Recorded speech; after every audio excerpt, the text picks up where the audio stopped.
Salut à tous, alors c'est Bagibel TV alias Le Bagibel. Alors aujourd'hui on se retrouve pour la toute première théorie de ma chaîne qui se basera, je pense que vous savez, sur les 4 personnages mystérieux de One Piece que Oda a dessiné exactement en 1999. Donc pour cette théorie vous allez la voir plus tard, mais je pense qu'elle vous plaira. Donc maintenant je vais vous laisser avec la vidéo. Allez, intro. Wish we could turn back time to the good old days when the mama sang us to sleep, but now what's to stop?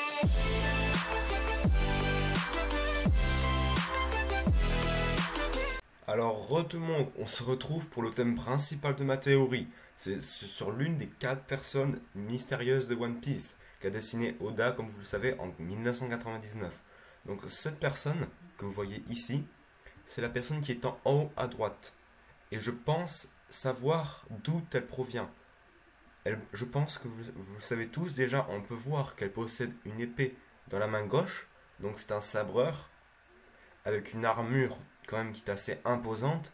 Mais la chose la plus importante à savoir là-dessus, je pense que je ne pense que vous n'avez pas remarqué justement, mais regardez-moi sa coupe de cheveux. Je pense que vous savez de quoi je voulais parler.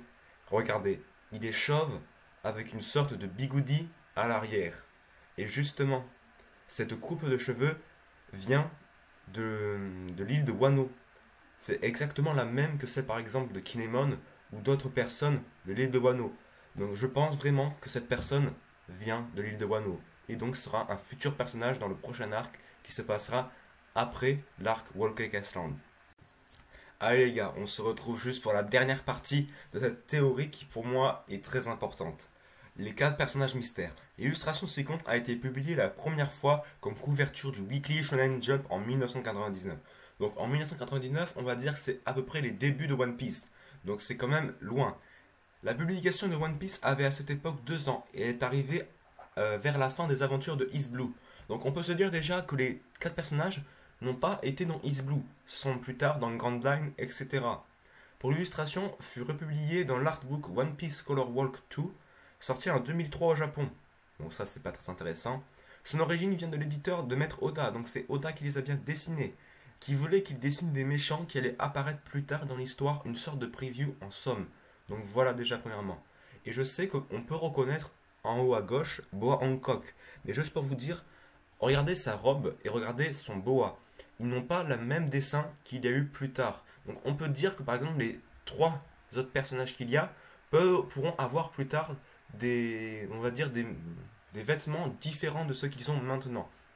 On reconnaît facilement dans la femme à gauche le personnage de Boa Hancock, justement, c'est ce que je vous disais, qui fera son apparition bien des années plus tard en 2008.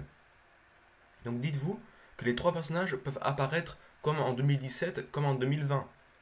Ils peuvent apparaître très très tard. Dans le SBS du volume 54, Maître Oda confirme qu'il s'agit bien de Boa Hancock et qu'il avait déjà en tête à cette époque sa rencontre avec Luffy. Vu qu'il avait déjà en tête sa rencontre avec Luffy, pourquoi n'aurait-il pas la rencontre avec les autres personnages? C'est tout à fait possible. De plus, il confirme qu'il a bien l'intention de faire apparaître les 3 autres personnages. Alors qui seront-ils? Ah ben je suis très content de ma part d'avoir réussi, enfin pas réussi, c'est quand même juste une théorie, mais d'avoir presque réussi à trouver le personnage en haut à droite. Juste pour résumer qui est cette personne, et bien cette personne sera un méchant de l'arc Wano Kuni. On peut le trouver grâce à son épée, donc un samouraï, on va dire ça comme ça, et on va dire, ouais, sa coupe de cheveux qui fait vraiment, mais vraiment ressembler, enfin qui fait penser plutôt au personnage de Wano Kuni.